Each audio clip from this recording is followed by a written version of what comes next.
නමෝ තස් භගවතු අරහතෝ සම්මා සම්බුද්දස්ස. තුනුරංගේ සරණයි සියලුම් දෙනාට. අද දවසේ සිතවිල්ල හැටියට පුනපුනා සිටීම නතර කරන්න. නැවත නැවත යම් කිසි දෙයක් පිළිබඳව සිතන එක. ඕනෑම දෙයක් ඕනාවට වඩා හිතන්න යන්න හොඳ නැහැ. ඕවර් තින්කින් කියලා කියනවා. එහෙම හිතන්න යාම තුළ තමන්ගේ හිතේ සාමයේ සතුට නැති වෙනවා, සැනසෙල්ල නැති වෙනවා. ඒ නිසා සිහියෙන් ඉන්න තමන් යම්කිසි ජීවිතයේ පැමිණි කරුණක් හිතට ආපු හිතවිල්ල සම්බන්ධයෙන් නිරන්තරයෙන් ඒක පිළිබඳවම හිතෙනවද? ඒක පිළිබඳවම හිතමින්ද මම ඉන්නේ කියලා හිත දිහා බලාගෙන ඉන්න උත්සාහවත් වෙන්න. ඒ බලාගෙන ඉඳලා යම්කිසි කරුණක් පිළිබඳව ඕනාට වඩා හිතෙනවා නම් ඒ කරුණෙන් හිත අයින් කරලා සුදුසු අරමුණක හිත යොදවන්න. ඊළඟට ඔබට යම්කිසි කරුණක් නැතුව ඉබේම තරහ යනවා වගේ සමහර වෙලාවට සමහර අවස්ථාවල දැනෙන්න පුළුවන්. හේතු නැතුව ලෝකයේ දේවල් සිද්ධ වෙන්නේ නැහැ. හේතුවක් ඇතුව සිද්ධ වෙන්නේ. හේතුඵල නියාමයක් තියෙනවා. ඉතින් එහෙම හේතුඵල නියාමයට අනුව Tamanට ඉබේම තරහ යනවා වගේ දැනුණාට ශාරීරික තමන්ගේ දුර්වලතාවයක් නිසා එහෙම නැත්නම් මානසික දුර්වලතාවයක් නිසා එහෙම වෙන්න පුළුවන්. මේ විදිහට තරහ යන්න හේතු වෙන්නේ තමන් නිතර නිතර ඇසුරු කරන පිරිස, භාවිතා කරන දේවල්, ඒ වගේම සිතන විදිහ, මේ දේවල් නිසා තමන්ගේ සිතේ සාමයේ සතුට නැති වෙනවා. අනුන්ගේ අගුණ කියන්න යනකොට තමන්ගේ හිත තුළ ද්වේෂය ඉබේම වැඩි දියුණු වෙනවා. ඒ වගේම තමයි තමන් ද්වේෂය උපදින විදිහේ යුද්ධ පිළිබඳව, ඒ වගේම චිත්‍රපටි, නාට්‍ය, මේ දේවල් වල දවසේ හිත වැඩි කාලයක් යොදවනවා නම් ඒ නිසා තමන්ට ද්වේෂය උපදින්න එක හේතුවක් වෙනවා. අනුන්ගේ අගුණ කියන්න යන්න නරකයි. අගුණ දකින්නවා සහ පේනවා පෘථග්ජන හිතේ ස්වභාවය ඒකයි. ඒ හිතට ආවට ඒකයි සිහියෙන් හැම වෙලාවෙම ගත කරන්න කියන්නේ. සිහියෙන් ඉන්නවා නම් Tamanට තේරෙනවා මං දැන් මේ අනිත් කෙනෙකුගේ අගුණයක් දැකලා ඒක තව කෙනෙක් එක කියන්නයි යන්නේ. අගුණ දකින්න එක ස්වභාවයක්. මේ ලෝකයේ මිනිස්සුયો වැඩි හරියක් කරමින් ඉන්නේ අනුන්ගේ අගුණ දකින්න එක. ගුණයක් දකින්න නැහැනේ. කොතනට හරි එකතු වෙලා ඉන්න දෙන්නෙක් හෝ තුන් දෙනෙක් හතර දෙනෙක් මේ විදිහේ කණ්ඩායමක් ගත්තාම ඒ අය කතා කරන දේවල් වලට සවන් දුන්නොත් Tamanට තේරෙයි තවත් කෙනෙකුගේ ගුණයක් කතා කරනවා බොහොම අඩුයි. ගුණයක් දකින්නේ නැහැ. ඒක තමයි මේ පෘථග්ජන භාවයේ ස්වභාවය. ඒ නිසා අනිත් අයගේ අගුණ කියන්න යන්න එපා. දැක්කට ඒවට අහුම්කම් දෙන්න යන්නත් එපා. ඒ අගුණ කතා කරන තැන්වල ඉන්නත් එපා. ඒ වගේම තමන් කරපු වරදක් තව කෙනෙක් කියනවා ඇහෙනකොට අන්න තමන් තුළ ද්වේෂය ඇතුළත තියෙන අනුසේ ධර්ම වලට පහර වැදීමෙන් ද්වේෂය හට ගන්නවා. තමන්ගේ අඩුපාඩුකම්, දුබලකම් කියනකොට තමන් කැමති නැහැ.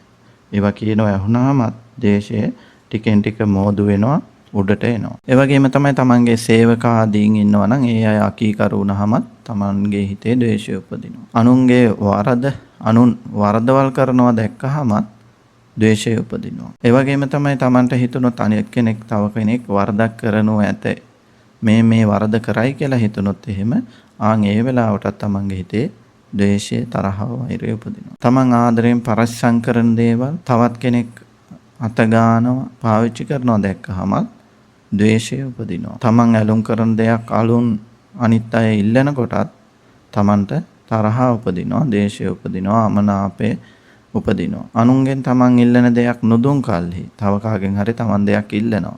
ඉල්ලනකොට දුන්නේ නැත්නම් ඒත් තමන් තුළ ප්‍රිය අමනාප ස්වභාවයේ තරහව උපදිනවා. තමන් කියන වැඩක් අනුන් නොකරහමත් තමන්ට තරහ උපදිනවා. තමන්ගේ කීම අනුන් නොපිළිගන්නා කල්හි තමන් මොන හරි දෙයක් කියනකොට ඒක තව කෙනෙක් පිළිගන්නේ නැත්නම් ඒ වෙලාවටත් තරහ උපදිනවා. අනුන් තමාට සතුරුකම් කරනකොට සමාජයේ ඉන්න කවුරු හරි තමන්ට සතුරුකම් කරනවා නම් ඒ වෙලාවටත් තමන්ගේ හිතේ සතුට නැති වෙනවා, අසතුටක් ඇති වෙනවා, දෝමනස්යක් ඇති වෙනවා, දෝමනස්සාගත පටිඝ සම්පයුක්ත සිතක් උපදිනවා. ඒ වගේම තමයි සතුරෝ තමන්ට සතුරුයි කියලා ඉන්න අය ඉන්නවනම් ඒ අය දකින්නකොටත් තමන්ට දේශයක්, තරහක්, අමනාපයක් උපදිනවා. තමන්ට කරපු සතුරුකම් සිහි වෙනවා නම් අතීතයේ සිහි වෙනවා කියලා එකට අපි කියන්නේ. අතීතයේ සතුරුකම් තමන්ට කරපු සතුරුකම් සිහි වෙනවා නම් ඒ වෙලාවටත් දේශය උපදිනවා. මෙන්න මේ විදිහට තමයි දේශය උපදින්න හේතු වෙන කරුණු කාරණා වෙන්නේ. ඉතින් මේ දේවල් හිතේ උපදිනවා කියලා සිහියක් නැත්තම් ඉපදුනා ඉපදිලා වර්ධනය වෙලා ගියා කියලා තේරෙන්නේ නැත්තම් අන්න තමන්ට නිතරම තරහ යන ස්වභාවයක් තමන්ට තේරෙයි. නමුත් මේ ඕලාරික බවට, ඝන බවට, රෞද්‍ර බවට ද්වේෂය එන්න කලින් මුලින් උපදිනකොටම දැක ගන්න පුළුවන්කම තියෙන සතිය වඩන කෙනෙකුට. සතිය හොඳට බල මට්ටමකට දියුණු වුණොත් එහෙම සති බොජ්ජංගයක්, සති බලයක් බවට පත් වුණොත් සතිය යොමු කරනකොටම මේ දේශාට ඒ අකුසල ධර්මයන් ප්‍රහාණය වෙලා යනවා. ඒ නිසා නිතරම සිහියෙන් වාසය කරන්න උත්සාහවත් වෙන්න, සතිමත් බව දියුණු කරගන්න. ඒ වගේම තමයි මේ දේශය කියන එක තමන්ගේ හිතවතකෝ මරුණට පස්සේ තමන්ට අලාභයක් සිදු වුණාට පස්සේ දේශය කියන එක උපදිනවා. තමන් අතින් ලොකු වැරදක් වුණාම තමන්ට ශෝක කිරීම වශයෙන් දේශය උපදිනවා. මේ විදිහට තමන්ගේ හිතවතකෝ මරුණහම දේශය උපදිනවා. ඒ වගේම තමයි තමාට වඩා හොඳින් කන බොන අය, අඳින පළදින අය දුටුවාමත්, හොඳ රට වාහන වලින් යන්නේ අය දැක්කහමත්, හොඳට ගෙවල් හදාගෙන ඉන්න අය දැක්කහමත්, ගරු බුහුමන් ලබන අය දැක්කහමත් අනිත් අයට ඊර්ෂ්‍යාවක් ඇති වෙනවා. ඊර්ෂ්‍යා සහගත දේශ මූල සිත් ඇති වෙනවා. මෙන්න මේ නිසා මේ පිළිබඳව දැන දැක ගන්න නම් තමන්ගේ හිතෙත් එවැනි හිතවිලි උපදිනවාද කියලා සියුම් උපදින මේ කෙලෙස් උපදින හැටි දැන දැක ගන්න නම් සතිය වඩන්න ඕන. නිතරම අනුන්ගේ අගුණ සොයමින් කියමින් සිතමින් ඉන්න අයට කවුරු හරි ඉන්නවා නම් එහෙම නිතරම අනුන්ගේ අගුණ කියනවා, ඒ වගේ මේ අගුණ හොයනවා, අනිත් අයගෙන් වරදක් වෙනකල් ඉන්නේ හොයාගන්න. මේ විදිහට වරදවල් හොයමින් කියමින් සිතමින් ඉන්න පුද්ගලයාට නිතරම සිද්ධ වෙන්නේ හිත තුළ දේශමූලික අකුසල සිත් උපදින එක. ඒ නිසා එවැනි කෙනෙකුගේ චිත්තසංතානයේ හෘදේ වස්තුව අරමුණු කරගෙන උපදින චිත්තචෛතසික ධර්මයන් අපිරිසුදු වෙනකොට එයින් උපදින ලේ ධාතුවත් අපිරිසුදු භාවයට පත් වෙනවා. ඒ නිසා ශරීරේ පුරා යන්නා වූ ලේ ධාතුව අපිරිසුදු ලේ ධාතුවක් යනකොට තමන්ගේ ශරීරේ පුරාම නිරෝගී රූප කලාප නෙමෙයි පහළ වෙන්නේ. රෝගී වෙන්න තියෙන ඉඩකඩ වැඩි. දැන් අපි බලමු තරහ යෑමට, වෛර බැඳීමට හේතු වෙන ප්‍රධාන කාරණා මොනවාද කියලා. ඉෂ්ට අරමුණෙත් තරහ යනවා. ඒ කියන්නේ තමන් කැමති අරමුණක් ලැබීම නිසා තරහ යන හේතු උපදින්න පුළුවන්. ඒ වගේම තමයි වැඩි හරියක් තරහ යන්නේ, ක්‍රෝධ, වෛරය ඇති කරගන්නේ, පටිඝය ඇති කරගන්නේ අනිෂ්ට අරමුණේදී. තමන් අකමැති අරමුණක් ලැබුණාට පස්සේ තමයි ඇස, කන, නාසය, දිව, ශරීරය කියන මේ පංච ඉන්ද්‍රියන්ට, මනසට තමන් අකමැති අරමුණක් ආවට පස්සේ තමයි ඒ අරමුණේ ගැටීම් ස්වභාවයෙන් උපදින දේශය උපදින. ඒ නිසා ඒ දෝමනස්ස සහගත වේදනාව උපදිනවා තමන් අකමැති අරමුණ. ඒ අකමැති අරමුණේ කොහොමද ද්වේෂය උපදින්නේ කියලා අපි බැලුවොත් එහෙම නවවිධ ආඝාත වස්තු කියලා අපි කියනවා. නවවිධ ආඝාත වස්තු. ඒ නිසාවත් ඒ වගේම අස්ථාන කෝපය නිසාත් මේ ක්‍රෝධය උපදිනවා. අපි මොනවාද මේ නවවිධ ආඝාත වස්තු කියලා බැලුවොත් එහෙම තමන් එක්ක තරහ වෙලා ඉන්න පුද්ගලයෙක්, එහෙම නැත්නම් යම්කිසි පුද්ගලයෙක් තමන්ට කලින් නපුරක්, හොඳ නැති දෙයක් කරලා තියෙනවා නම් අන්න ඒ අරමුණෙත් තරහ උපදිනවා. දැනුත් එහෙම කරනවා. කලින් තමන්ට නපුරු වැඩ කරා, නරක වැඩ කරා, අයහපත පිණිස වැඩ කරා. දැනුත් එහෙම කරනවා.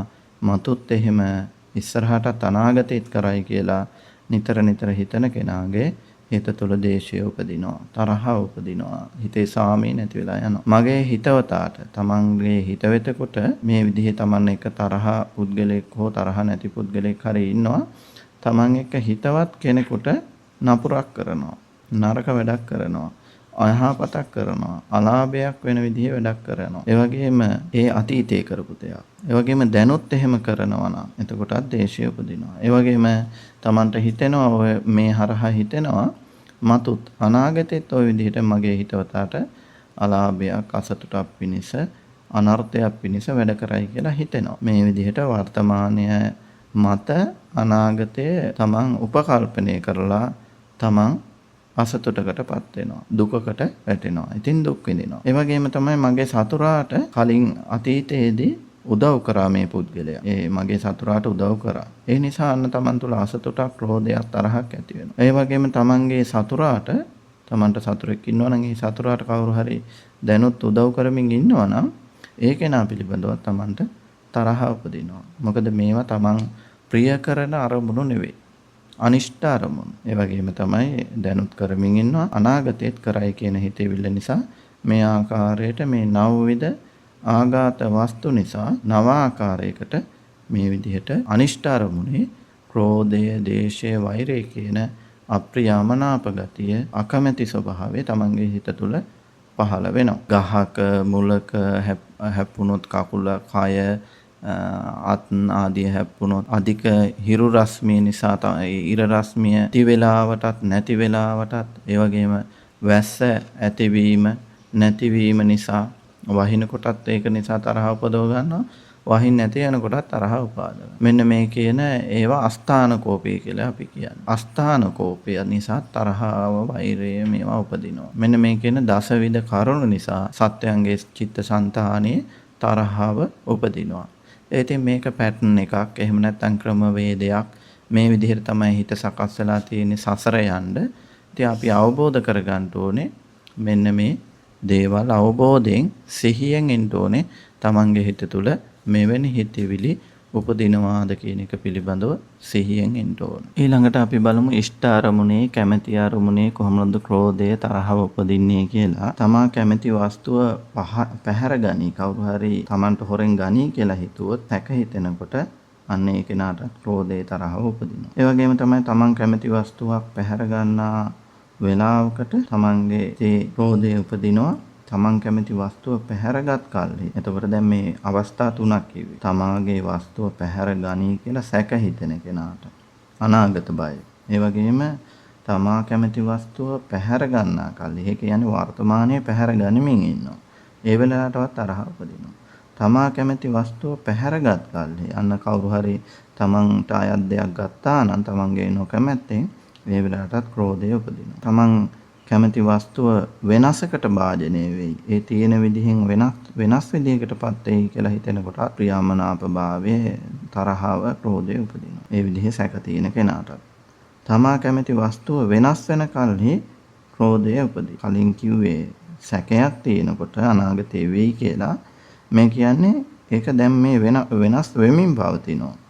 තමන් කැමති වස්තුවක් වෙනස් වෙමින් පවතිනවා දකින්නකොටත් අප්‍රියමනාප ස්වභාවයේ තරහව, ක්‍රෝධය උපදිනවා. වෙනස් වුණාට පස්සේ තමා කැමති වස්තුව වෙනස් වුණාට පස්සේ තමන්ට තරහව උපදිනවා. තරහව, අමනාපය, අප්‍රිය ස්වභාවය කියන දේවල් වලට විවිධාකාර නම් තියෙනවා.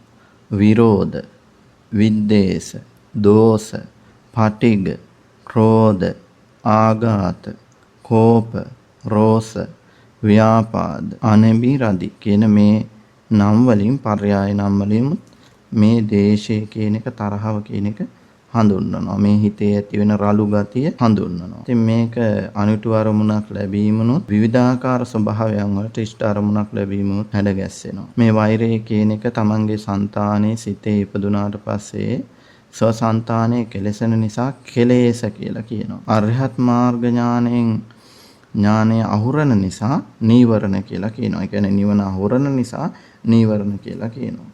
වර්තමාන ආත්මභාවයේ, අනාගත ආත්මභාවය හාද නාම ධර්ම, රූප ධර්ම එකට ගැට ගසගෙන බැවින් බ්‍රන්ත කියලා කියනවා. අරමුණක් ලැබුණු විට ඉපදෙන බැවින් අනුසය. යම් කිසි අරමුණක් ලැබුණාම තමයි මේ ක්‍රෝධය උපදින්නේ.